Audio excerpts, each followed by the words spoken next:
క్రీస్తునందు ప్రియ దేవుని బిడ్డలారా, ప్రభువైన యేసు క్రీస్తు నామములో మీకు అందరికీ వందనాలు. చాలా సంతోషం. మరి నేను మీరజ్ ప్రయాణాన్ని ముగించుకొని క్షేమంగా నిన్న చేరగలిగాము. 29 గంటల ప్రయాణం. సో సుదీర్ఘమైన ప్రయాణం. ప్రభు మమ్మల్ని క్షేమంగా నడిపించాడు. అక్కడున్న తెలుగు ప్రజలందరూ కలిసి ఏర్పాటు చేసిన అద్భుతమైన కూడికల్లో 3 రోజులు 6 వర్తమానాలు, ఒకటి సిల్వర్ జూబ్లీ వర్తమానంతో మినహాయిస్తే 5 వర్తమానాలు వారికి ఇచ్చి బలపరిచి వెంటనే రావడం జరిగింది. చాలా సంతోషం. దేవుడు మనకిచ్చిన ఈ మంచి తరుణాన్ని మనము సద్వినియోగం చేసుకుంటున్నాం. మీరందరూ కూడా ప్రార్థించారు. ప్రార్థించిన మీకు అందరికి కూడా ప్రత్యేకమైన వందనాలు. ఒక ప్రకటన అదేమిటంటే, డిసెంబర్ నెల 8వ తారీఖున పోయిన సంవత్సరం లాగానే మనము టీచర్స్ క్రిస్మస్ని మనం నడుపుకుంటాము. టీచర్స్ అండ్ ఎంప్లాయీస్ అందరూ కలిసి ఇక్కడ క్రిస్మస్ని అంటే వెన్యూని మాట్లాడుతున్నారు. వెన్యూ వేరే చోట ఎక్కడైనా ఉండొచ్చు. సో ఈ మండలంలోని అందరు టీచర్స్ని కలిసి ఆ కార్యాన్ని చేయాలని మరి తలపెడుతున్నాము. దానికి మరి ఎగ్జిక్యూటివ్ కమిటీని అంతటినీ కూడా త్వరలో ఏర్పాటు చేస్తాము.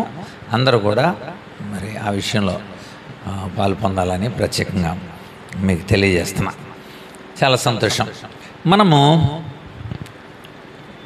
గైడెన్స్ అండ్ కౌన్సిలింగ్లో అవసరాల గురించి మనం తెలుసుకుంటున్నాం. ఆత్మీయ సమ్మేళనంలో మనం అవసరాలు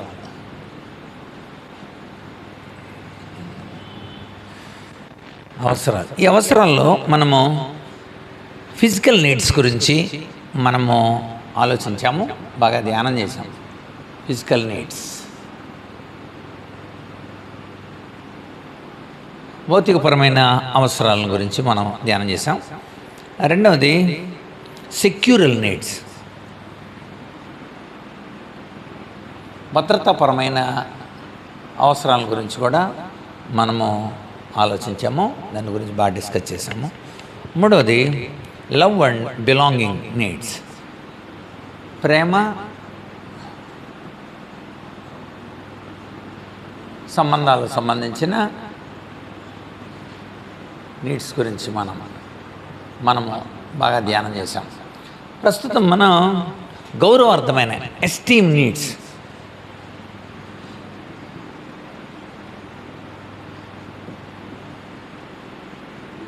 గౌరవార్థమైన ఈ గౌరవం కోసం మనం ఎక్కువ పాకులాడుతుంటాం.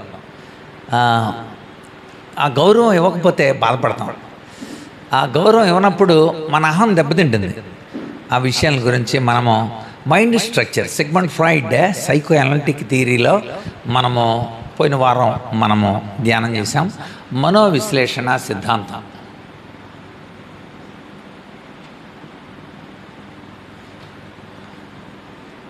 మనోవిశ్లేషణ సిద్ధాంతం, సైకో అనలిటిక్ థియరీ.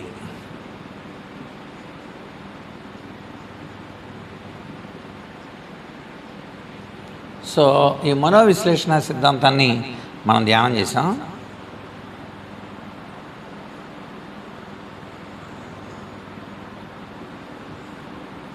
సో మనిషి లోపల 3 రకాలైన విభాగాలు ఉంటాయని, ఒకటి ఇడ్, 2 ఈగో, 3వది సూపర్ ఈగో.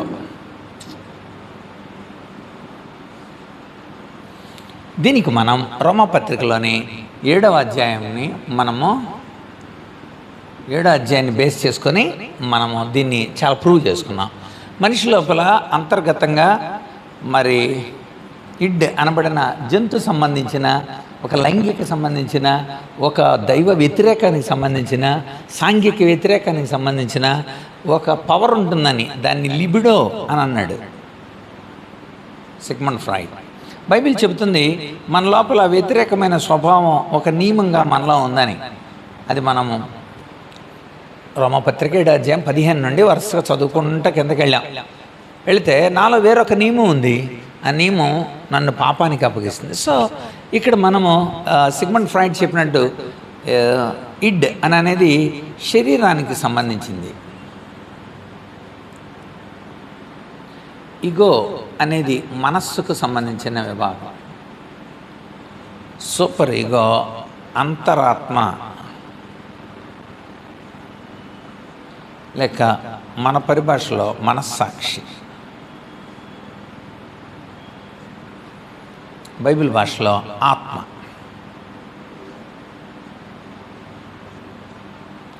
తాత్వికులు దీన్ని అంతరాత్మ అన్నారు. సో ఇలా 3 విభాగాలుగా ఉంటాయని, ఈ 3 కూడా ప్రధానంగా ఈ ఈగో అంటే ఈ మనస్సు 2 విభాగాలుగా ఉంటుంది. ఒకటి కాన్షియస్, స్పృహ కలిగి ఉండడం. స్పృహ అంటే కాన్షియస్ అంటే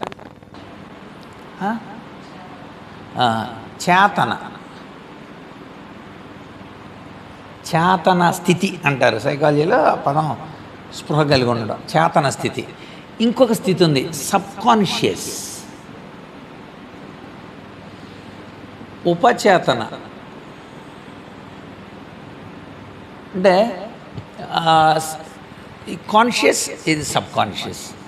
సో ఈ 2 విభాగాలు. అంటే సబ్ కాన్షియస్ అంటే ఏంటంటే నిద్రపోతున్నాం, మనం దోమ కుట్టింది, మనకు తెలియకుండానే దోమను మనం కొట్టేస్తాం, అది సబ్ కాన్షియస్. బిడ్డ ఏడ్చింది, తనకు తెలియకుండానే బిడ్డకి తల్లి పాలిచ్చింది, సబ్ కాన్షియస్లో జరిగేది అది. చలిపెట్టింది, మీకు తెలియకుండానే దుప్పటి ఇలా లాగేసుకుంటారు మీరు. లైటింగ్ ఏదో పడింది, టక్మని మీ తలకాయ పక్క తిప్పేసుకుంటారు. సో అది ఆటోమేటిక్గా మనకు తెలియకుండానే జరిగేది అది, దాన్ని సబ్ కాన్షియస్. హిప్నాటిజం చూసుంటారు మీరు, ఒకరోజు చేసి చూపెడతానులేండి. సో హిప్నాటిజం మీరు చూసుంటారు, అది సబ్ కాన్షియస్లో జరిగే పరిస్థితులు. సో ఇప్పుడు మీరు గమనించాలి, చేతన స్థితి, ఉపచేతన స్థితి. మీ శరీరంలో లేక లోపల అంతర్గతంగా దాగి ఉన్న ఈ స్టేజ్ని చూసారా, ఇది అన్కాన్షియస్, అచేతన స్థితి. ఇప్పుడు పాపం, దీన్ని మనం పాపం అని చెప్పుకుంటున్నాం. మనిషిలో పాపం అంతర్గతంగా దాగుంది, ఇది సైకాలజీ నిరూపించిన సత్యం. కనుక ఇది పరిణతి చెందినప్పుడు పాపం మనిషి లోపల దాగి అలాగే పెరుగుతుంది. ఈ పాపం బయటికి రావడం కోసం ఈ మనస్సు రంగంలోకి దిగుద్ది అనమాట. అంటే ఈ మనస్సు తాళం తీస్తే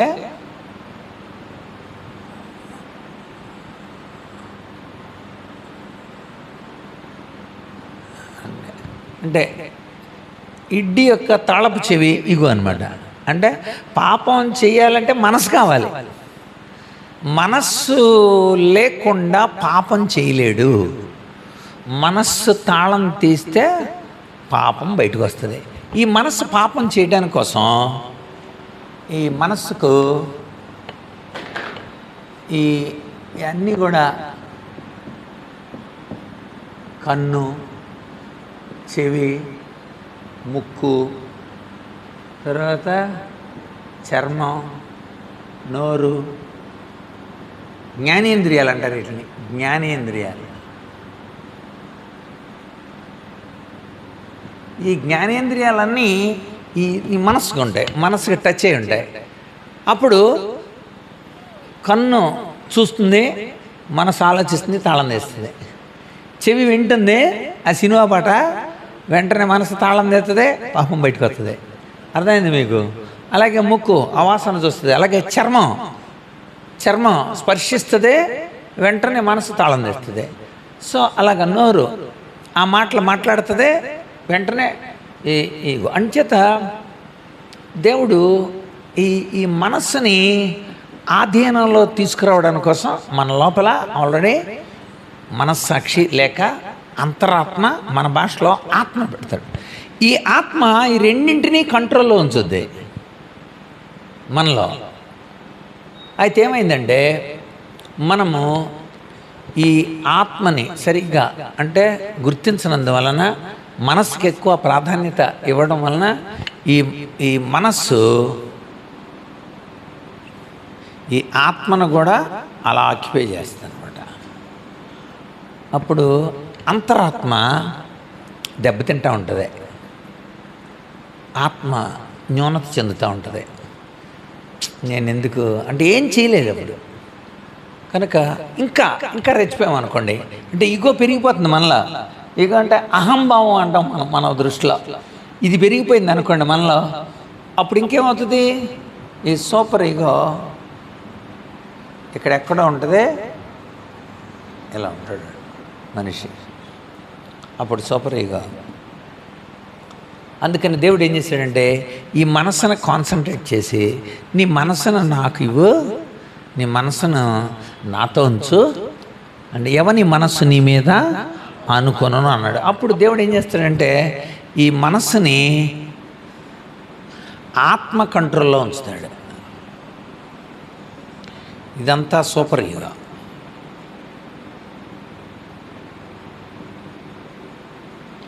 అప్పుడు ఆత్మ అధీనంలోకి వెళ్ళింది మనస్సు. ఇప్పుడు మనస్సు ఆత్మాధీనంలోకి వెళ్ళింది అనుకోండి, ఇప్పుడు తాళం తీయటానికి వీలు కుదరదు. అందుకే ఆత్మానుసారంగా నడుచుకుంటే మీరు పాపం చేయలేరు. చెయ్యగలరు కానీ పాపం చేయలేరు. ఎందుకని? పరిశుద్ధాత్ముడి ఆధీనంలో ఇంద్రియ నిగ్రహం ఉంటుంది అని రాశాడు అనమాట. తిమోతికి రాసిన 2వ పత్రిక మొట్టమొదటి అధ్యాయం 7వ వచనంలో ఈ సూపర్ ఈగోలోకి పరిశుద్ధాత్మ వస్తాడండి. అందుకనే ఆత్మలోనికి తన ఆత్మను పంపిస్తాడు. కనుక మన ఆత్మతో పరిశుద్ధాత్ముడు యాడ్ అయినప్పుడు మన ఆత్మని, ఎందుకంటే ఈ ఈగోని లేకపోతే ఈ మనస్సుని అదుపు చేయాలంటే మనకి పవరు చాలదు. ఎందుకు చాలదంటే చాలామంది శరీరాన్ని నలగొట్టుకొని చేద్దాం అనుకున్నారు, అలా కూడా ప్రయత్నం జరగలేదు. మనస్సును కంట్రోల్ చేయలేకపోతున్నాడు ఎవడో కూడా. కొట్టేయాలంటే కొట్టేస్తున్నాడు, చంపేయాలంటే చంపేస్తున్నాడు, అంతే. ఏది చేయాలంటే అది చేసేయగలడు మానవుడు. మరి అలాంటి పరిస్థితుల్లో మానవుడు ఇంద్రియ నిగ్రహాన్ని చేసుకోలేడు గనుక దేవుడు పరిశుద్ధాత్మను పెట్టి ఈ ఆత్మ ద్వారా మనస్సును కంట్రోల్ చేస్తాడు. అదే గలతీ పత్రికలో మనము కొన్ని రుజువులు చూసాం. వాళ్ళు ఒకసారి చూసి మనం అసలైన విషయంలోకి వెళ్దాం. గౌరవార్థమైన విషయాల దగ్గర అహం దెబ్బతింటాం అన్న విషయాలకు మనం ధ్యానం చేస్తున్నాం. అందులోకి మనం వెళ్ళిపోదాం. గలతీలకు రాసిన పత్రిక 5వ అధ్యాయంలో మనము 16వ వచనం చూడండి. 16వ వచనం, నేను చెప్పున్నదేమనగా ఆత్మానుసారంగా నడుచుకోండి, అప్పుడు మీరు శరీరేచ్ఛను నెరవేర్చరు. అది ఆత్మానుసారముగా నడుచుకోండి, అప్పుడు శరీరేచ్ఛను నెరవేర్చరు. రెండోది ఇంకొక విషయం చెప్పాడు అక్కడ. శరీరము ఈ ఆత్మకును, ఆత్మ శరీరానికి విరోధంగా ఇవి అపేక్షిస్తున్నాయి. ఎప్పుడు కూడా ఇదే పాపాన్ని గురించి ఉంటుంది. దీనికి స్వయం ప్రతిపత్తి లేదు, ఇది స్వతంత్రంగా బయటికి రాదు, అది తీస్తేనే బయటకు వస్తుంది. కనుక ఇప్పుడు మీరు ఈ మూడిటికి అర్థం చెప్తాను, అప్పుడు మీకు అర్థం అవుతుంది. కాపీ కొట్టాలి అన్న ఆలోచన ఇడ్లో ఉంటుంది, ఇన్విజిలేటర్ లేడ్లే అనేది ఈగో చెప్పుద్ది. ఎందుకంటే కన్నుతో చూసి చెవితో ఏనే ఇన్విజిలేటర్ లేడు కనుక కాపీ కొట్టు అంటది. సో తాళం తీస్తే అప్పుడు కాపీ కొడతారు. కానీ ఈ లోపల మనలోని ఆత్మ, అంతరాత్మ డిబరోతో జాగ్రత్త, ఇది అర్థమైందా మీకు? ఇది అంచేత ఇది శరీరానికి సంబంధించింది అయితే, ఇది మనస్సుకు సంబంధించిన విభాగం అయితే, ఇది ఆత్మకు సంబంధించిన విభాగం. ఈ ఆత్మని చిన్నతనం నుండి కూడా మరి ఒక పరిశుద్ధాత్మక నిలయంగా మనం గనుక ఉంచితే, పరిశుద్ధాత్ముడు ఏం చేస్తారంటే మన ఆత్మలో నివసించి మనస్సుని ఆధీనంలో తీసుకుంటాడు. అప్పుడు ఆత్మానుసారమైన మనస్సు అవుతుంది మనది.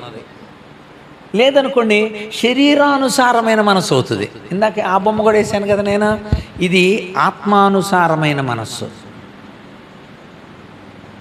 ఆత్మానుసారమైన మనస్సు.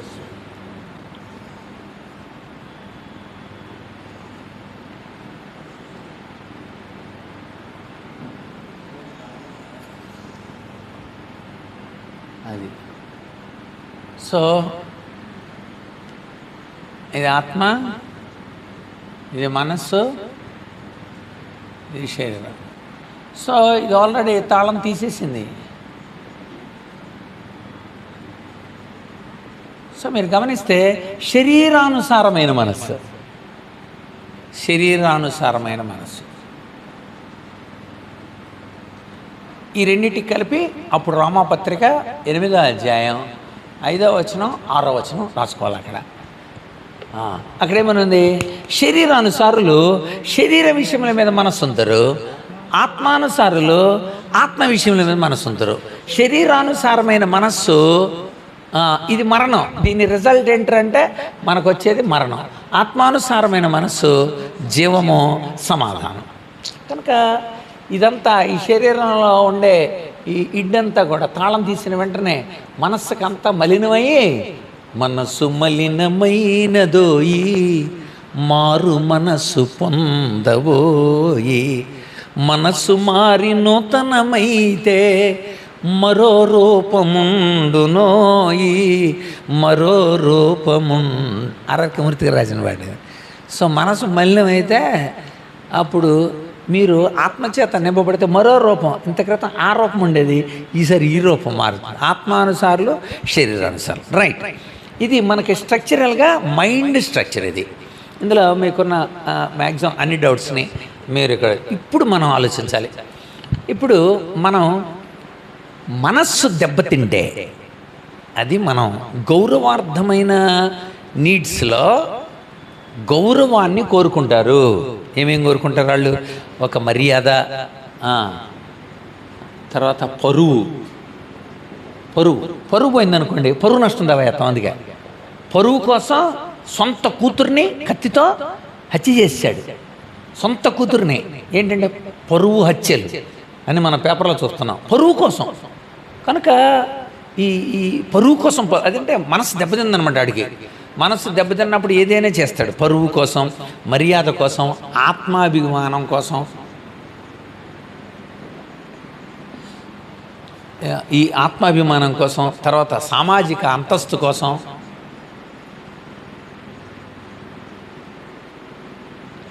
ఇవన్నీ కూడా దెబ్బతిన్నాయి అనుకోండి. మనలో జరిగే మార్పులేంటో ఇప్పుడు మనం చూడాలి. మనలో ఎలాంటి మార్పులు జరుగుతుంటే దానికి రెమిడియల్ థాట్ కూడా మనం ఆలోచించాలి. ఎందుకంటే మిమ్మల్ని అవమానం చేశారు, వాళ్ళు అవమానం చేసిన వెంటనే ఇగో దెబ్బతింటారు. అవునయ్యా చేస్తా అని రెచ్చిపోతారు. మీరు అలా అంటారా? ఏడ్చుకుంటూ వస్తారా? బాధపడతారా? ఎవరికైనా చెప్పి వాళ్ళని తిట్టిస్తారా? లేకపోతే అక్కడ ఒక పేపర్ రాసి ఇస్తారా? ఇవన్నీ సర్దుబాటు సమస్యలు అంటారు. ఇప్పుడు ఆ సర్దుబాటు సమస్యల గురించి మనం ఆలోచించాలి. అంచేత ఈ పరువు, మెప్పు కోసం, ఘనత కోసం,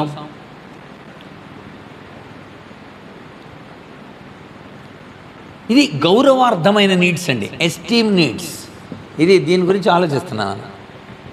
గౌరవార్థమైన అవసరాలు ఇవన్నీ. మర్యాద కావాలి. మీరు ప్రతి వ్యక్తి కూడా పరువు కావాలి వాళ్ళకి. ఎవరికైనా తప్పేముంది. కానీ ఒక వయసు వచ్చిన తర్వాత క్రమంగా మనము ఇవన్నీ మనం పొందిన తర్వాత ఒక స్టేజ్కి వచ్చిన తర్వాత గౌరవం కోసం ఎక్కువ ఒక మాట అంటే బాధపడిపోతాం మనం. దాన్ని చాలా గౌరవంగా తీసుకుంటాం ఒక స్టేజ్ వచ్చిన తర్వాత.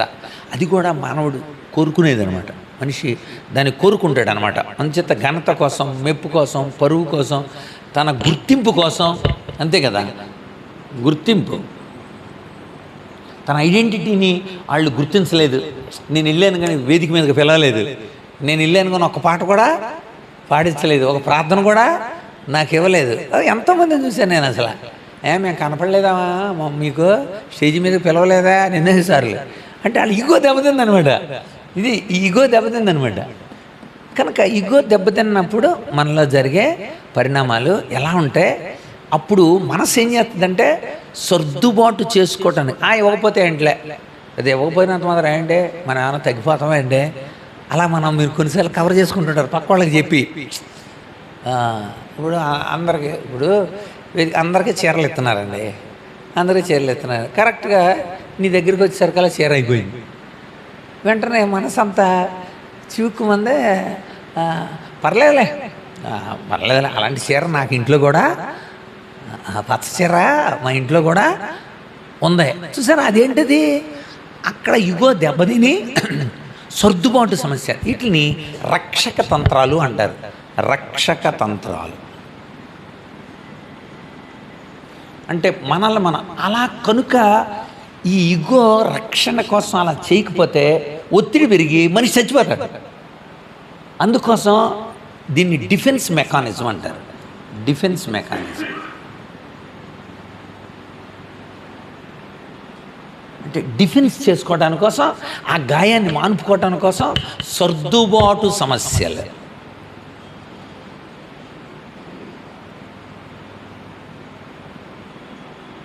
అది మనసు సర్దుబాటు చేసుకోవడానికి కోసం చేసే ప్రయత్నాలు అన్నమాట. వీటిల్లో సుమారు 15-18 వరకు ఉన్నాయి. వాటిలో మనం బిబ్లికల్ రిలేటెడ్ అన్ని ఒక 5-6 చూద్దాం ఈరోజు. మనం సర్దుబాటు సమస్యలు ఇప్పుడు చూడబోతున్నాం. రక్షక తంత్రాలు, డిఫెన్స్ మెకానిజం. ఈ నేను చెప్తున్నప్పుడు ఏదో ఒక సందర్భంలో మనం కనబడతాం. ఎందుకంటే మనం కూడా అలాగా దెబ్బతిని ఉంటాం. మనల్ని అవమానం చేసినప్పుడు, మనకు ఆ ప్రాధాన్యత ఇవ్వనప్పుడు, ప్రాధాన్యత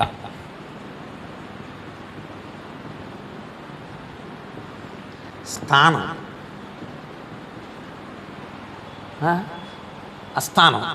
స్థానం కోసం ఇవన్నీ గౌరవార్థమైన, మీరు అలాంటి లేవనుకోండి. అంతస్తు రసమన అంతస్తు, స్టేటస్ అంటే ఏంటండి? సో ఆ స్టేటస్ మెయింటైన్ చేద్దాం మనం. ఆ స్టేటస్ మెయింటైన్ చేస్తాం, అయినా కానీ మనల్ని పిలవాలా, అప్పుడు మన ఈగో దెబ్బతినేద్ది అనమాట. ఇది అంటే మన మనసు, మన సైకాలజీ భాషలో మనం ఈగో అంటున్నాం. ఈగో అంటే అహం అని కాదు అక్కడ అర్థం. ఈగో అంటే మానసికమైన స్థితి, ఇది మానసిక స్థితి. ఇందులో మన శారీరకమైన స్థితి, ఇది ఆత్మ సంబంధమైన స్థితి. గుర్తుపెట్టుకోండి. ఇప్పుడు ఈగో దెబ్బతిన్నప్పుడు మనలో జరిగే మార్పులు మనం చూద్దాం. వీటి కోసం ప్రయత్నం చేసి, that is esteem need.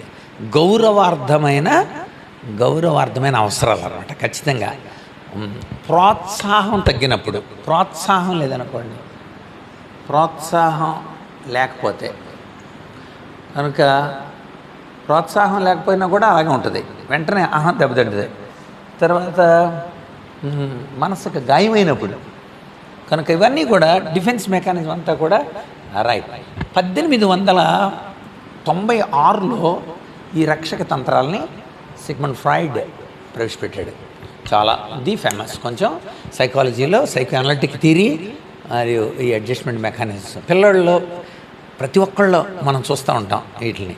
Right, మనం చూద్దాం వరుసగా. పోయిన వారం ఒకటి మనం చూసాం. ఓకే, ఈ స్ట్రక్చర్ మీకు అందరికీ ఐడియా వచ్చింది కదా. రైట్, మనం చూద్దాం వరుసగా.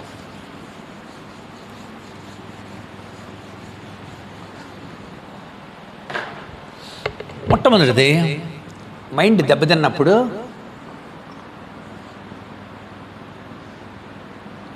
కంపెన్సేషన్, పరిహారము. అదే చెప్పాను, గుర్తు చేస్తాను. కంపెన్సేషన్, ప్రొజెక్షన్ చెప్పానా? మీకు నేను పోయిన వారం చూడండి ఎవరన్నా. Projection, okay right. ప్రొజెక్షన్ పోయిన వారం చెప్పుకున్నాం. ప్రొజెక్షన్ అంటే ప్రక్షేపణం. దీనికి ప్రక్షేపణం అంటే అర్థం ఏంటంటే ఇతరుల మీద తోసేయటం. జాగ్రత్తగా గమనించాలి. తమ తప్పుని ఒప్పుకోకుండా, జాగ్రత్త వినాలి మీరు. మనస్సులో ఈగో దెబ్బతింది. ఈగో దెబ్బతిన్న వెంటనే ఈ మనసు ఏం చేస్తుందంటే, తను సర్దుబాటు చేసుకోవడానికి, ఎందుకు పరీక్షపోయావురా అని అడిగారు అనుకోండి, పేపర్ సరిగ్గా లేదు, మాస్టర్ సరిగ్గా చెప్పలేదు, ముందే తీసేసుకున్నాడు పేపర్, ఇలాంటి వంకలు పెట్టి, దానికి మనం ఎగ్జాంపుల్ ఏం చెప్పుకున్నామంటే ఆదాము అవ్వాలని చెప్పుకున్నాం. ఎడేమండి వీళ్ళు ఏం చేశారంటే, తప్పును ఒప్పుకోకుండా ఆదాముని అడిగితే అమ్మాయి చెప్పాడు, అవ్వని అడిగితే సాతాను మీద చెప్పింది. కనుక అందరూ అంటే దేవుడు తెలిసి అడుగుతాడు. వాళ్ళ ఆహం దెబ్బతిన్నప్పుడు వాళ్ళు వెంటనే ఒప్పుకోవటం నేర్చుకోవాలి. మైండే సర్దుబాటు సమస్యల కోసం ప్రయత్నం చేస్తుంటే చెయ్యాల్సింది ఏంటంటే సర్దుబాటు చేసుకోవటం కాదు, తమ స్థితిని యాక్యురేట్గా ఒప్పుకోవాలి అంటాడు దేవుడు. నువ్వు సర్దుబాటు సమస్యకి వెళ్తే, ఇప్పుడు వాళ్ళందరూ కూడా ఏమయ్యారో మీకు చూపిస్తాను నేను. సర్దుబాటు చేసుకోవటం కాదు. దేవుడి దగ్గర ఎస్ నాయన నేను తప్పు చేశాను, నువ్వు తినకూడదు అన్నది నేను తిన్నాను నాయన అని ఒప్పుకుంటే దేవుడు ఆశీర్వదిస్తాడు. మనం కవరేజ్, సర్దుబాటు అంటే ఏంటన్నమాట, కవరేజ్ చేసుకోవటానికి ట్రై చేయటం మానసిక శాస్త్రం ప్రకారం. అలా చేసుకోకపోతే మనము బతకలేము, అలా అనుకుంటాం అనమాట మనం. అందుకోసం మన మనస్సు దెబ్బతినేదే. అందుకోసం మనస్సు వెంటనే అనమాట, వెంటనే దేనికైనా వెంటనే ఆన్సర్ ఇచ్చేస్తాం మనం. ఎందుకంటే అలా చేయటం వలన మనం సేవ్ అవుతాం అని అనుకుంటాం. కానీ దేవుని దృష్టిలో అది తప్పు. అది సర్దుబాటు చేసుకోవటం కాదు, దాన్ని ఒప్పుకోవాలి కదా. యోహాను మొదటి పత్రిక 1వ అధ్యాయం 7 నుండి 9 వచనాల ప్రకారం మన పాపములను మనము ఒప్పుకొనిన ఎడల ఆయన నమ్మదగిన వాడు, నీతిమంతుడు కనుక ఆయన మన పాపాలను క్షమించి సమస్త దుర్నీతి నుండి మనల్ని పవిత్రులుగా చేయను. ఒప్పుకోవటం నేర్చుకోవాలి 7 నుండి. ఎందుకంటే ఆయన వెలుగులో నడిచిన ప్రకారం మనం కూడా వెలుగులో నడిచినట్లా అన్యోన్య సహవాసం కలిగిన వారం అంటాం. అప్పుడు ఆయన కుమారుడైన యేసు రక్తం ప్రతి పాపం నుండి మనల్ని పవిత్రులుగా చేస్తుంది. రైట్. ఇక రెండవది ఆదామవ్వల గురించి మనం చూసాం. దాని వివరణ మళ్ళీ అవసరంలా, మనం వీడియోలో చూడవచ్చు. ఇక రెండవది కంపెన్సేషన్, పరిహారము. పరిహారం అంటే ఏంటంటే ఒక దెబ్బతిన్నప్పుడు ఆ స్థితి నుండి బాగుపడటాని కోసం ఇంకొక దానిలో చూసుకోవటం. ఉదాహరణకి గుద్దేశారు, వెంటనే ఆడు చచ్చిపోయాడు. చచ్చిపోయినందుకు చూసారా పదం వాడారు, నష్ట పరిహారం. నీకే ఒక 10 గేదెలు ఇస్తాంలేమ్మా. నష్ట పరిహారం అంటే ఏంటి, ఆ బాధ నుండి, ఆ ఇగో దెబ్బతిన్న స్థితి నుండి బయటికి తీసుకురావటాని కోసం వెంటనే ఒక పరిహారాన్ని, ఏదో కాలిపోయింది, కాలిపోతే దానికి సంబంధించి ఎంత దాన్ని పరిహారం చెల్లించాలి అని. ఇగో దెబ్బతిన్నప్పుడు అలాంటి పరిహారం ఆదికాండంలో ఒక ఆమె చేసింది 16వ అధ్యాయం 2వ వచనంలో. అది ఎంత దౌర్భాగ్యమైన విషయం అంటే, పిల్లలు లేరు, కంపెన్సేషన్ పరిహారం, తన నష్టాన్ని వేరొక దాంట్లో చూసుకోవటాని కోసం ప్రయత్నం చేసింది. అంటే పిల్లలు లేని టీచరు క్లాసులో ఉన్న పిల్లలందరినీ తన పిల్లలుగానే చెప్పుకుంటుంది అనమాట. అదేంది మీకు, అది పరిహారం. అంటే తనకున్న లోటుని అడ్జస్ట్ చేసుకోవటానికి మీరంతా నా పిల్లలరా అని చెప్పుకుంటుంది అనమాట. అలా సాటిస్ఫై అవుతుంది, అలా సాటిస్ఫై అవ్వాలి. లేకపోతే ప్రతిదినం మనసు నొచ్చుకుంటుంది, దాని ద్వారా వచ్చే పరిణామాలు వేరుగుంటాయి. అందుకనే అలా చెప్పుద్ది అనమాట, వీళ్ళంతా నా పిల్లలే, నా పిల్లలు లేకపోయినా 40 మంది పిల్లలు ఉన్నారు అని చెప్తుంటుంది. మీరు ఎప్పుడైనా గమనించారా లేదా? అది పరిహారం అంటే. ఇక్కడ శారాకి పిల్లలు లేకపోతే శారా పరువు పోయినట్టుగా ఫీల్ అవుతుంది. ఆ రోజుల్లో పిల్లలు లేకపోతే వాళ్ళ పేర్లు జనాభా లెక్కలో ఉండరు. పిల్లలు లేకపోతే జనాభా లెక్కలో ఉంచరండి ఖచ్చితంగా. అందుచేత వాళ్ళ పేర్లు జనాభా లెక్కలో ఉంచరు. అందుకని జనాభా లెక్కలో ఉండాలంటే, పరువు కలిగి ఉండాలంటే, ప్రతిష్ట కోసం పోవాలంటే, అంతస్తు రావాలంటే, సమాజంలో మర్యాద ఉండాలంటే అబ్రహాం పిల్లలు ఉన్నవాడేరా అని అనిపించుకోవాలి. అది దాసితోనో అన్ని తర్వాత విషయాలు. కనుక తన పిల్లలు లేరు కనుక ఆ ఆత్మాభిమానం, ఆ పరువు కోసం, ఆ సామాజిక అంతస్తు కోసం, ఆ మెప్పు కోసం, ఆ ఘనత కోసం, ఆ గుర్తింపు కోసం, ఆ స్థానం కోసం, ఆ అంతస్తు కోసం తప్పుడు పని చేసింది. ఏం చేసింది? దాసిని పెళ్లి చేసుకోమనందండి. అది పరిహారం అనుకుంది. అది శారా. అక్కడ ఏమన్నా చదవండి, అక్కడ ఆదికాండం 16:2.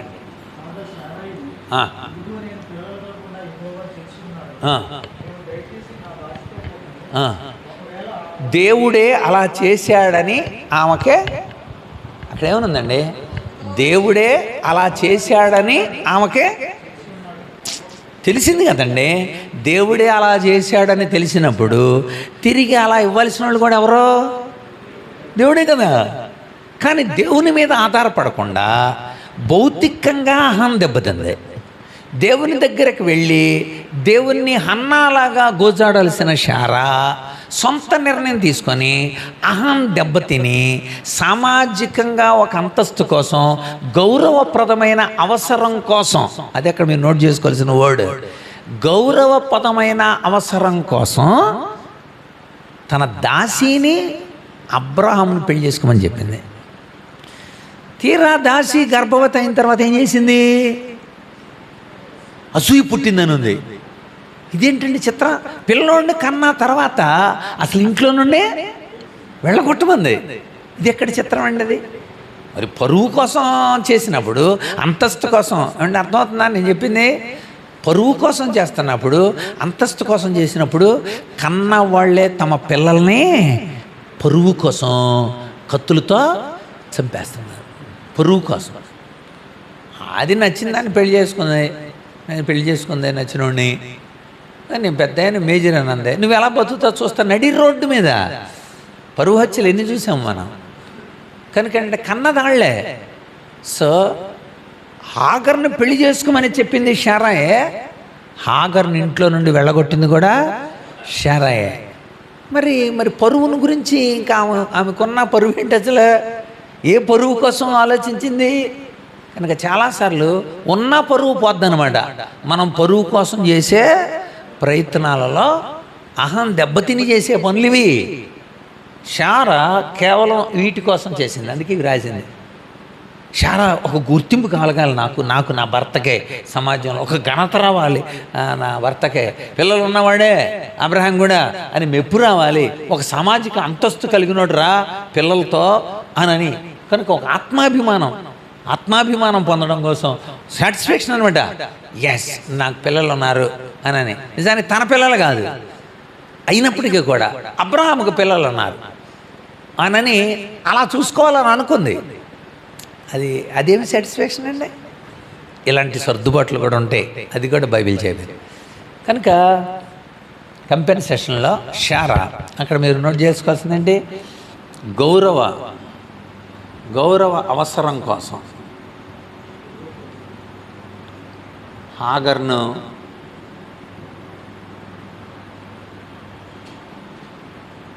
అబ్రహాము భార్యగా అంగీకరించింది, భార్యగా నిలిపింది. అసలు ఆమె నిలిపింది. తప్పది. దేవుడు ఆ పక్షాన ఉన్నాడు తర్వాత. సో దాన్ని పరిహారం అంటారు అనమాట. పరిహారం తన ద్వారా పొందవలసిన దాన్ని పొందకుండా ఇతరులలో దాన్ని తనదిగా చూసుకోవటాన్ని ఏమంటారు అనమాట?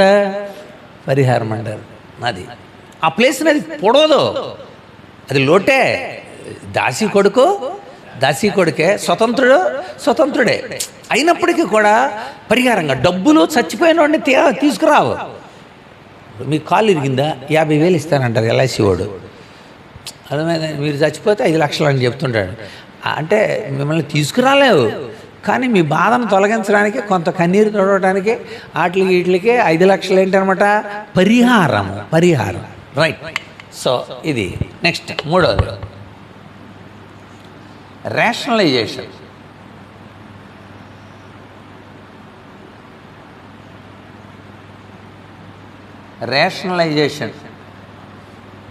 హేతుకీకరణ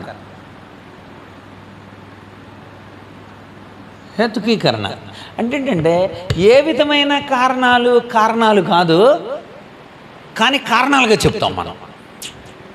అంటే మీకు అర్థం కావాలి, అది సరైన జవాబు కాదు. ఎదటోళ్ళ నోళ్ళు మూసేయటమే. ఇప్పుడు ఉదాహరణకి అంటే ఎగ్జాంపుల్ చెబుతాను. పరీక్ష ఎందుకు పోయావురా అని అడిగారు అనుకోండి, పాస్ అయిన వాళ్ళందరికీ ఉద్యోగాలు వచ్చినాయా అంటాడు. పాస్ అయిన వాళ్ళందరికీ ఉద్యోగాలు వచ్చినాయా రావడం అనేది తర్వాత విషయం కాదు, అది దాని సరైన. కనుక ప్రశ్నలేసి ప్రశ్నకి జవాబు చెప్పకుండా ఎదటోళ్ళ నోరుని మూయిస్తూ సరి అయిన జవాబు కూడా ఇవ్వకుండా, కారణాలని చూపించకుండా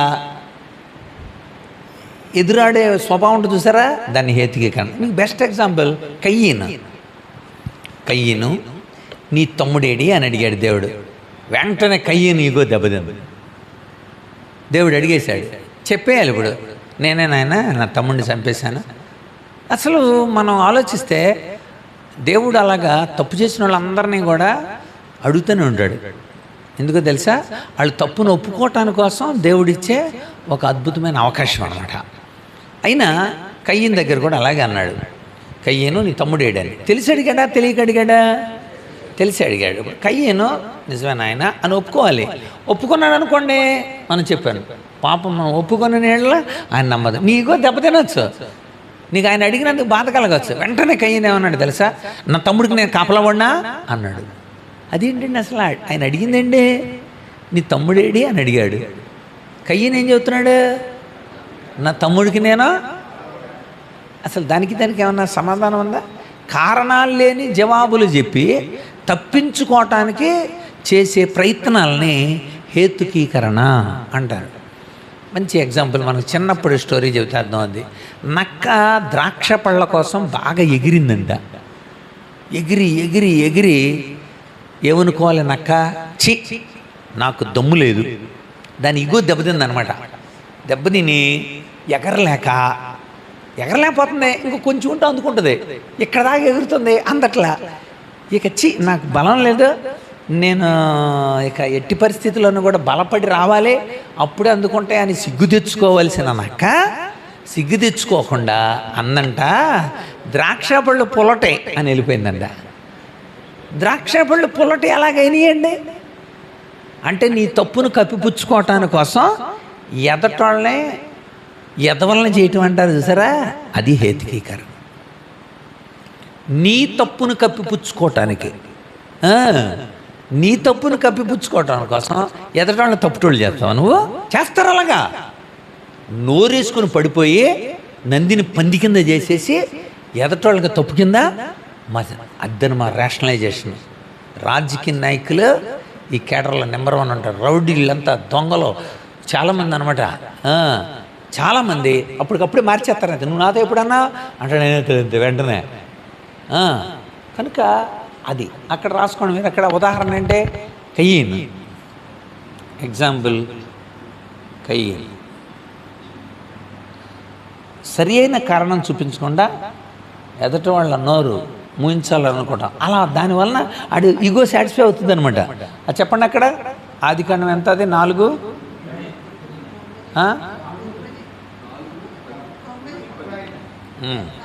నీ తమ్ముడు ఎక్కడ?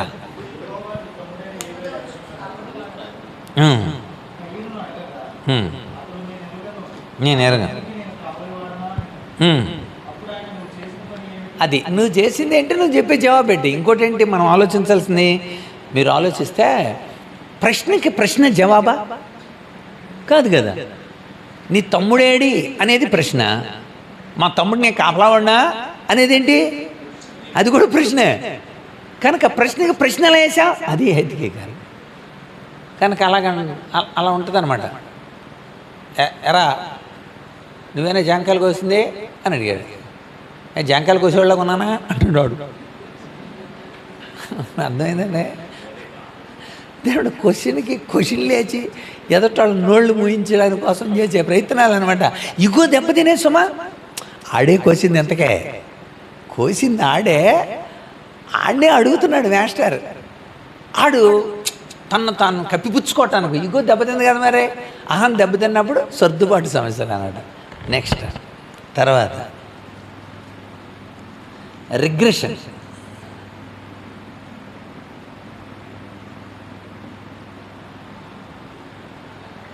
రిగ్రెషన్ అంటే పసిపిల్లలాగా ఏడవడం. దాన్ని తెలుగులో వెనక్కి నడవటాను పురోగమనం కాదు. రిగ్రెషన్ అంటే తెలుగు వర్డ్, సైకాలజీ వర్డ్. సరే, చిన్న పిల్లవాళ్ళ ఏడవటం. నేను చెప్తాను, దాని పదం గుర్తొస్తుంది. చిన్నపిల్లలాగా అనమాట, పసిపిల్లలాగా ఏడ్చేస్తారనమాట వాళ్ళు. అలా ఏడవడం వలన వాళ్ళ మనసు సాటిస్ఫై అవుతుంది అనమాట. అలా ఏడ్చేస్తారనమాట. కొంతమంది కావాలని ఎడతారు, అది వేరే విషయం. ఇది మాత్రం ఇగో దెబ్బతిని ఏడవడం. అందరూ ఏడవరు, ఒక మెథడ్ అనమాట. ఒక ఉదాహరణ చెబుతాను. దీనికి బైబిల్లోనండి ఉదాహరణ చూపించాలి మీకు, అన్ని బైబిల్లోనే చూపించాలి. మార్కు సువార్త 10వ అధ్యాయంలో 17 నుండి మీరు చదివితే ఒక యవనస్తుడు యేసుప్రభు దగ్గరికి పరిగెత్తుకొని వచ్చాడు. అక్కడ రాయబడింది ఇక్కడ పరిగెత్తుకొని, మార్కు సువార్త 10:17 నుండి చూస్తే పరుగెత్తుకొని వచ్చాడు ప్లస్ మోకాళ్ళు ఉన్నాడు. చూసారా, ఇన్పుట్ అంటారు దీన్ని. ఇన్పుట్ ఎంత బాగుంది చూసారా, చాలా బాగుంది. పరిగెత్తుకొని వచ్చాడు, మోకాళ్ళు ఉన్నాయి. వాళ్ళు 4 లక్షణాలు ఉన్నాయి. 1 యవనస్తుడు, 2 ధనవంతుడు, 3 ధర్మశాస్త్రం చదివినవాడు, 4వది చట్టం కూడా చదివినాడు, లాయరాడు. కనుక స్కోఫీల్డ్ చెప్తుంది ఆడు చట్టం చదివినాడు అని. సో మీరు ఆలోచించండి, యవనస్తుడు, ధనవంతుడు, ధర్మశాస్త్రం చదివినాడు, చట్టాన్ని చదివినాడు. అలాంటి వాడు పరిగెత్తుకొని వచ్చి మోకాళ్ళు పెట్టాడు. బోధకుడా, సద్బోధకుడా నిత్యజీవం వారసునట్టు నేనేం అవ్వాలని అడిగాడు. యేసుప్రభు ఇలాగన్నాడు, ఇదిగో సద్బోధకుడు అని అంటున్నావు, మంచి బోధకుడు అని అన్నావు. ప్రపంచంలో ఈ భూలోకంలో మంచోడు ఎవడో లేడుగా, ఒక్క దేవుడే మంచోడు. అంటే అర్థం, నన్ను దేవుడిగా నువ్వు యాక్సెప్ట్ చేస్తున్నావా అని అడిగిన తర్వాత అడిగాడు, మరి ఆజ్ఞలన్నీ అన్ని ఆజ్ఞలు పాటించేస్తున్నా అన్నాడు. వెంటనే యేసుప్రభు అన్నాడు, సరే సహజంగా రాతి పలకల్లో మనకి 10 ఆజ్ఞల్లో 4 ఆజ్ఞలు దేవుడికి మనకే సంబంధించినవి, 6 ఆజ్ఞలు పక్కోడికి మనకే సంబంధించినవి. సరే, నా ఆజ్ఞల సంగతి నేను చెప్పనులే, కానీ నీకు నీ పక్కోడికి ఉన్న ఆజ్ఞల సంగతి ఏంటి అని అడిగాడు. నీ పక్కోడి ఏళ్ళ నువ్వు ఎలాగున్నావు? నరచ్చ చేతు, వ్యభిచారదు, దొంగలు వద్దు, అబద్ధ సాక్ష్యం పలకొద్దు, ఇవన్నీ కూడా ఓకే, ఐఎమ్ ఆల్ రైట్ అన్నాడు. అప్పుడు యేసుప్రభు అన్నాడు, ఇంకా నా విషయం చెప్పలేదురా, పక్కోడి విషయం అడిగితేనే నువ్వు ఏదో అన్నీ చేసేసాను అంటున్నావు, నీకు ఒక్కటి కొద్దుగా ఉంది. 21వ వచనంలో యేసు అతనిని ప్రేమించి, నీకు ఒక్కటే కొద్దుగా ఉంది, నీవు వెళ్ళి అన్నీ బీదలకి ఇచ్చే అన్నాడు. అంటే ఇప్పుడు ఆడికి ఏదో అడ్డొచ్చింది, ధనం అడ్డొచ్చింది.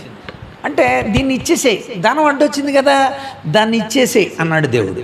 ఇప్పుడు ధనం వాడు ఇచ్చేయాలి, దేవుడు చెప్పినట్టు చేయాలి కదా. పరిగెత్తుకొని వచ్చి మోకాళ్ళు పెట్టాడు, ప్రశ్న అడిగాడు, యేసుప్రభు సమాధానం చెప్పాడు. కానీ ఆ కింద వచనం మనం చూస్తే, అతడు మిగుల ఆస్తి గలవాడు గనుక ముఖము చిన్నబుచ్చుకొని దుఃఖపడుచు వెళ్ళిపోయాడు. ఇన్పుట్ చూసారా, ఇది అవుట్పుట్. ఇది ఇన్పుట్ చాలా బాగుంది, పరిగెత్తుకొని వచ్చి మోకాళ్ళని. అవుట్పుట్ ఏంటి, ముఖం వచ్చి అలా అంటాడా, అలా అంటుంటారు చూసారా, అని ఏడ్చుకుంటూ పోతుంటారు. అలా చేస్తాడా, ఏడ్చుకుంటూ వెళ్ళిపోతుంటారు అన్నమాట. అంత చక్కగా వచ్చినాడు, పరిగెత్తుకొని వచ్చి మోకాళ్ళుని. సద్బోధకుడా అన్నవాడు, నిత్యజీవ వారసుని అడిగినాడు. జవాబు చెప్పిన తర్వాత ఆడి తప్పులు అడిగినందుకు ఈగో దెబ్బతిందనమాట అడిగే. ఎందుకని, నేను యవనస్తుడిని, నేను ధనవంతుడిని, నేను ధర్మశాస్త్రాన్ని బాగా చదివినండి, చట్టాన్ని చదివినండి, దైవ చట్టాన్ని కూడా చదివినండి. చూసారా, ఈగో దెబ్బతింటుంది, ఎవరికైనా దెబ్బతింటుందే. అయితే మనం ఏ పద్ధతిలో ఉన్నాం అనేది మనకు తెలియాలి, అందుకోసం చెబుతుంది. ఎందుకంటే ఎక్కడ ఆగిపోతున్నాం మనం, వెళ్ళిపోయాడు, దుఃఖపడు ఉన్నాడా, ఇంకోటి అన్నాడు, నువ్వు బీదలకి నీ డబ్బేమీ నష్టం కాదు, అక్కడ ఇంకొక రెమెడీ ఉంటుంది, పరలోకమందు నీకు ధనము కలుగును, అదే నేను డిపాజిట్ చేస్తాను లేరా, నువ్వు ఎంత ఇచ్చేస్తావో నేనంతా డిపాజిట్ చేస్తా అక్కడ. అంటే ఏంటి అర్థం, నువ్వు ఎంత సాక్రిఫైస్ చేస్తావో నేను అంతగా నిన్ను ఆశీర్వదిస్తా అన్నాడు. అన్నందుకు అతడు దుఃఖపడుచు వ్యసనపడుచు వెళ్ళిపోయాను. కనుక అక్కడ కూడా రాసుకోవాలి, యవనస్తుడు పసిపిల్లవాళ్ళలాగా ఏడ్చాడు అన్నాడు, పసిపిల్లవాళ్ళలాగా. దాన్ని రిగ్రెషన్ అంటారు, రిగ్రెషన్. ఓకే, తర్వాత ఇంకొక విషయాన్ని చెప్పి ఈరోజు క్లాసును మనం ముగించుకుందాం. తర్వాత ఇంకొక విషయాన్ని గుర్తు చేస్తాను నేను. ఫ్యాంటసీ. ఫ్యాంటసీ అంటే స్వైర కల్పన, పగటి కలలు కనడ.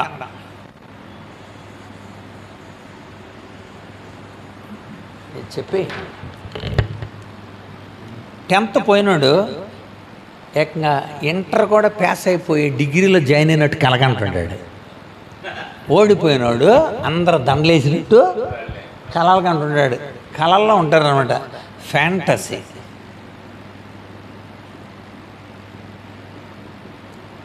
స్వైర కల్పన.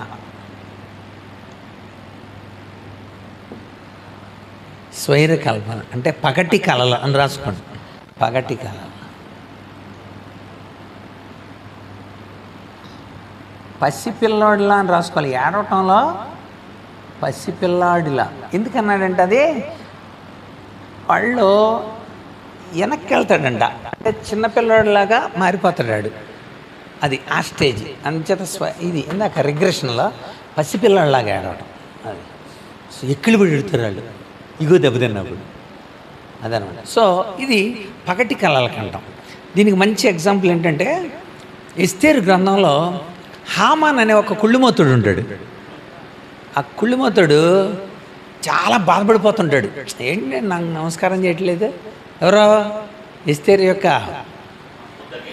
మొర్దికాయ్ అలా చిన్నాన్న పెద్దనాన్న చిన్నాన్న. సో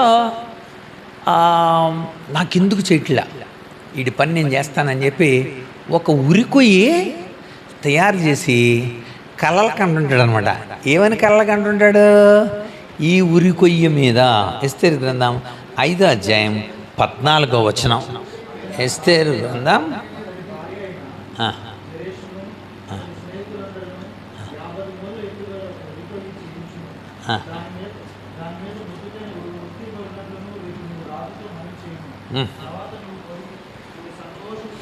సరే మళ్ళీ ఫుల్ ఇంకా డోంట్ వరీ ఇక చక్కగా ఉరికొయ్య రెడీ చేశారు, కళలలో ఉన్నారు.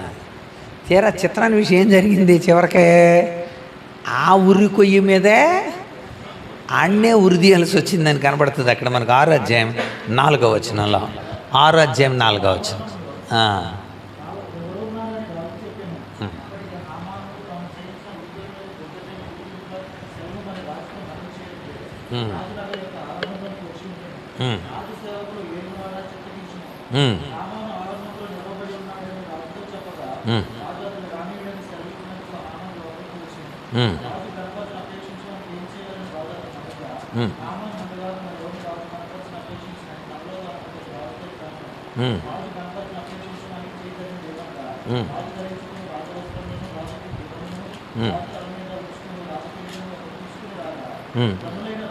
అసలు అవసరం లేదు. 7:10 అయితే సరుతుంది. 7:10 కాగా హామాను మొర్దికైకి సిద్ధం చేసిన ఉరికొయ్య మీద వారు అతనినే ఉరిదీసి రిజల్ట్ అది.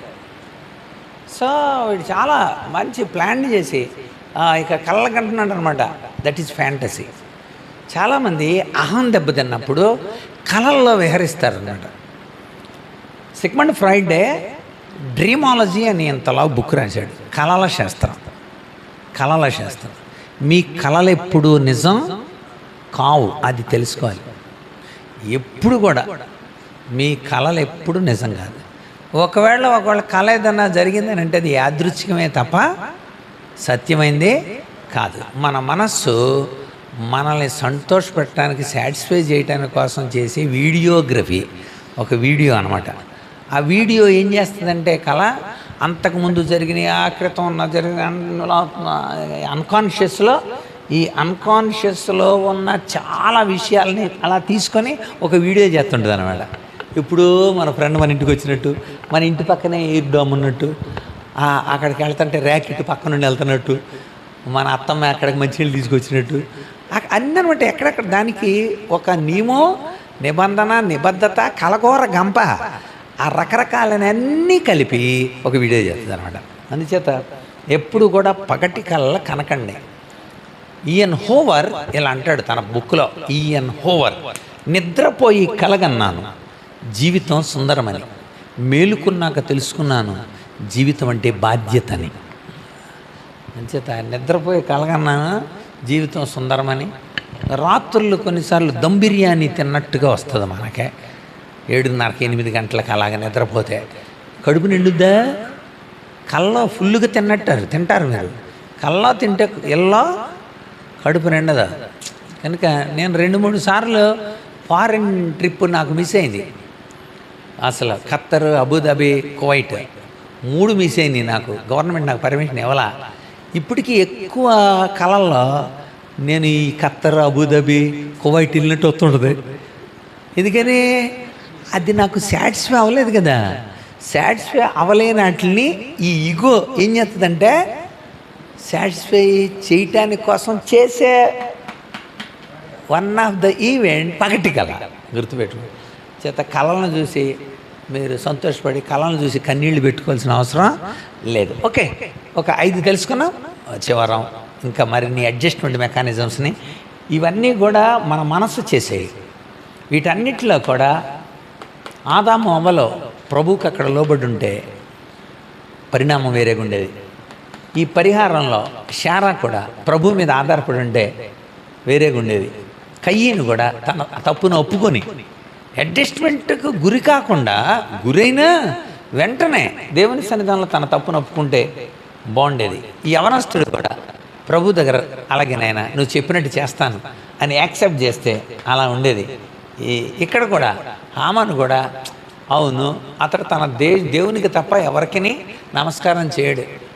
ఆ విషయాన్ని గుర్తించే అంటే అక్కడ సాంఘికమైన స్థితిగతుల్ని లేదా మత సంబంధమైన విషయాల్ని ఆడు గుర్తించుంటే బాగానే ఉండేది. కానీ అక్కడ ఇగో దెబ్బతిని ఏదో పరువు కోసమో, ఘనత కోసమో, మెప్పు కోసమో, అంతస్తు కోసమో, ఆత్మాభిమానం కోసమో, మర్యాద కోసమో, ప్రాధాన్యత తన స్థానం కోసమో ఇలా చేసి అడ్జస్ట్మెంట్ మెకానిజం గురైతే రిజల్ట్ చూసారా? ఇవన్నీ కూడా చేత మనం కూడా ఎరిగున్న వాళ్ళమై సర్దుబాటు సమస్యకు గురైన ప్రభు దగ్గరికి వెళ్ళడం నేర్చుకుంటే మనల్ని దేవుడు చక్కగా ఫలితాలని మరో రకంగా ఇస్తాడు. ఇవన్నీ కూడా నెగిటివ్గా మనం చూస్తున్నాం.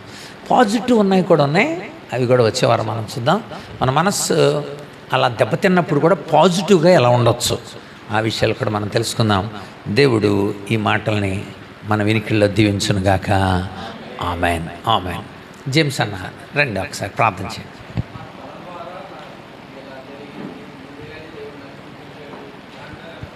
ఇక అనేది ఇదే జవాబు. యాదృచ్ఛికంగా ఒకవేళ జరిగినప్పటికీ కూడా దాన్ని కూడా నమ్మాల్సిన అవసరం లేదు. యాదృచ్ఛికంగా కూడా జరగచ్చు. ఇప్పుడు కొన్ని ఉంటాయండి. నేను పుట్టింది 23, నా భార్య పుట్టింది 23, నా కూతురు పుట్టింది సెప్టెంబర్ 23, నా బండి నెంబర్ 80 23, నాకు వచ్చింది 23వ తారీఖు ఉద్యోగం. ఇవన్నీ చూసారా? నాకు 23 లక్కీ నెంబర్ అనకూడదు. ఇవన్నీ యాదృచ్ఛికమే. ఇన్ని కలిసినా అది యాదృచ్ఛికమే. అది మళ్ళీ బండి నెంబర్ మారిపోయింది, కొత్తది ఇంకోటి తీస్తే మారుతాయి అంతే కొన్నిసార్లు. దాన్ని బట్టి మనం అది స్టాండర్డ్ చేయకూడదు. ప్రార్థన. పరిశుద్ధుడు అయిన తండ్రి, కృపగల దేవ, నీ పరిశుద్ధ నామమునకు స్తుతులు స్తోత్రములు చెల్లిస్తున్నాం తండ్రి. నీ ప్రియకుమారుడును మా ప్రభువును రక్షకుడునైన యేసుక్రీస్తు పరిశుద్ధ నామమున మీరు మాకు అనుగ్రహించిన రక్షణ భాగ్యమును బట్టి వేలాది కృతజ్ఞతాస్తుతులు చెల్లిస్తున్నాం తండ్రి. ఈ పరిశుద్ధ దినము కొరకు నీకు వందనములు నాయన. మేము ఉదయము వివిధ నాయన మందిరాల్లో నిన్ను స్తుతించి ఘనపరచి ఆరాధించుటకు మీరు మాకు అనుగ్రహించిన కృప కొరకు నీకు వందనములు నాయన. ఇదిగో ఈ సమయంలో నీ దాసుడు పాల్సన్నే నాయన మీరు ఎంత చక్కగా మా మధ్యన వాడుకొని అనేకమైన విషయాలు ప్రభా మాకు తెలియచెప్పుచున్నందుకు నీకు వందనములు. వీటిని నాయన మేము ఆకళింపు చేసుకొని ప్రభా మా హృదయంలో భద్రపరుచుకుంటే కాక సందర్భానుసారముగా మేము వాటిని ఇతరులతో షేర్ చేసుకున్నటకు సహాయం దయచేయండి. హృదయము ఎంత ప్రభా ఎన్ని భాగాలుగా ఎన్ని ఇగోయిస్టిక్గాను ప్రభా ఉన్నప్పటికీ నీ పరిశుద్ధ వాక్యము ఎటువంటి భయంకరమైన హృదయాన్నైనా ప్రభా అది మార్చగలదు అని నీ వాక్యం సెలవిస్తూ ఉన్నది. ఎంత ఇగోయిస్టిక్ పర్సన్ అయినా ఎంత ఉన్న వ్యక్తినైనా ప్రభా మనసు ఎంత మలినమైపోయినా, ఎంత డిఫెన్సివ్ టెక్నాలజీ లేక ఆ మెకానిజమ్స్ ఉన్నా కానీ వాటన్నిటినీ నాయన నీ పరిశుద్ధ వాక్యము వమ్ము చేయగలదు తండ్రి. నాయన మా హృదయాల్లో దాగుకొని ఉన్న ఇటువంటి భయంకరమైన మనస్తత్వాలన్నిటినీ ప్రభువా వాటిని నీ వాక్యము ద్వారా, ప్రార్థన ద్వారా, నీ శక్తి ద్వారా మేము వాటిని అన్నిటినీ వదిలించుకొని పరిశుద్ధమైన యథార్థమైన నీతిగల హృదయంతో, మనసుతో నిన్ను ఆరాధించుటకు, జీవించుటకు కృప చూపించుమని యేసు పరిశుద్ధ నామమున ప్రార్థించి వేడుకుంటున్నాము తండ్రి. ఆమేన్. మన తండ్రి అయిన దేవుని ప్రేమ, కుమారుడైన యేసుక్రీస్తు కృప, పరిశుద్ధాత్మేందుల అన్యోన్య సహవాసము, ఆదరణ చేరిన మనకును ఈ దినం రాలేకపోయిన బిడ్డలకు సదాకాలము తోడేయండి నడిపించునుగాక. ఆమేన్. ఆమేన్. అందరికి వందనాలండి. తెలుగు వర్డ్ నోట్ చేసుకోండి. రిగ్రెషన్ అంటే ప్రతిగమనము. ప్రతిగమనం అండి రిగ్రెషన్. ప్రతిగమనం అంటే వెనక్కి నడవడం, చిన్నపిల్లవాళ్ళు అవ్వడం. ప్రతిగమనం సైకాలజీ టెర్మినాలజీ మనం ప్రతిగమనం. రైట్. గమనం అంటే నడవడం, ప్రతిగమనం అంటే వెనక్కి నడవడం. Thank you.